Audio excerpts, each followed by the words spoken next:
તે જીવોની સેવામાં જે મને માતાને આનંદ થાય છે ને, એવો તો સોનાનું છત્તર માથે લગાવી દો તોય મન બહુચર માતા ના આવે. એ જીવોની સેવામાં જે મન પ્રસન્નતા થાય છે, એ પ્રસન્નતા અહીં હોનાનું ઘુમ્મટ લગાવી દો કે હોનાની છબી વાળો ફોટો લાવી દો ને, તોય મને માતાને એમ એ વસ્તુમાં આનંદ નહીં આવતો. તો તમારા ઘેર તમે આ રામ નામનું ધૂન કરો તો તમારા ઘેર નેગેટિવ શક્તિઓ રહેશે. કોઈ ભૂત પ્રેતની બાધા હશે તો રહેશે, કોઈ દોષ નડશે, કશું જ વસ્તુ લાગશે નહીં. પણ તમારા ઘેર પૂજા પાઠ નિયમિત રીતે ચાલુ કરો અને એક અડધો કલાક કે 10 મિનિટ ભલે જોર જોરથી કદાચ રામધૂન ના કરવી હોય તો એક રામની માળા તે કરવાનો નિયમ તો રાખી જો. આરતી થાય તો એમાં શું વાગે છે? શંખ વાગે છે.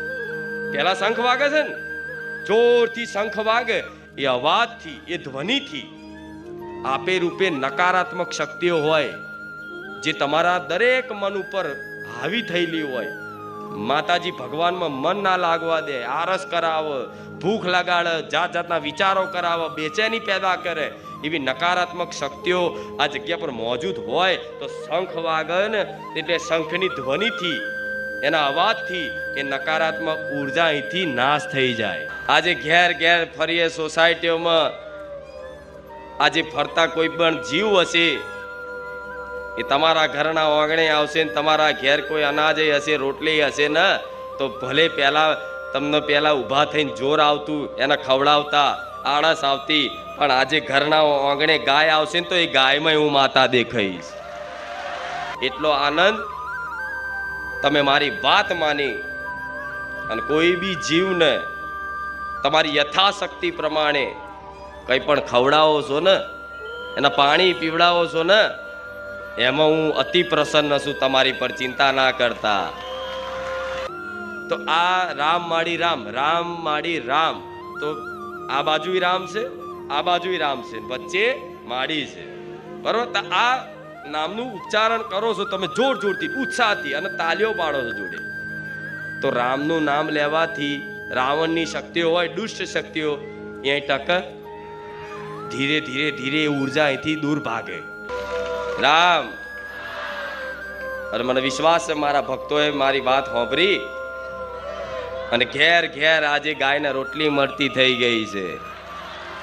ઘેર ઘેર સોસાયટી ફરિયામાં આજે કૂતરાને કંઈક ને કંઈક બિસ્કિટ કે દૂધ મળતું થઈ ગયું છે. મારે માતાનું નામ ઉચ્ચારણ કરવાથી દુષ્ટ શક્તિઓ અહીંથી દૂર ભાગે. શું કરે? નકારાત્મક ઉર્જા હોય એનો નાશ થાય. અને જોડે તાલીઓ વગાડો તો તાલીઓમાં તે વિજ્ઞાને એવું કહેશે કે તાલી વગાડવાથી નકારાત્મક ઉર્જાનો નાશ થાય અને સકારાત્મક ઉર્જા પેદા થાય, એના માટે તાલી પાડવામાં આવે. અને બારેજા ધામના માધ્યમથી હજારો લાખો ભક્તો અહીંયા દર રવિવાર આવતા હોય, પ્રવચન સાંભળતા હોય, મારી પર વિશ્વાસ કરતા હોય, તો મારી વાણીમાં હંમેશા માટે એક જ વાત હશે કે દીકરાઓ પશુ પક્ષીઓની સેવા કરશો ને તો મારા જેવી માતા અતિ પ્રસન્ન થશે. મંદિરમાં બેલ ઘંટ કેમ વગાડવામાં આવે છે? બેલ વગાડવાથી એક ધ્વનિ પેદા થાય છે, ટંગ. એ સકારાત્મક એ ધ્વનિ હોય, એ ધ્વનિ ઉત્પન્ન થાય ને એટલે તમારી મનમાં નકારાત્મક જે ઉર્જા હોય, જે શક્તિ હોય, એ કાને શ્રવણ થવાથી, મતલબ ઘંટના બેલના અવાજથી, એની ધ્વનિ કાને પડવાથી એ મનમાં જે નકારાત્મક ઉર્જા હોય, એ શક્તિ હોય, એ શક્તિનો નાશ થાય ને એટલે તમને જો બધાનો અનુભવ હશે. કોઈ પણ ધામ મંદિરે જશો ને તો તમને શાંતિનો અનુભવ થશે. દેખાઈશ ને? એ ગાયમાં તે હું માતા દેખાઈશ. શી ખબર કે છે માતાજી આયા હોય તો? આ ભાવનાથી તમે કરો છો ને તો બધા જીવ છે,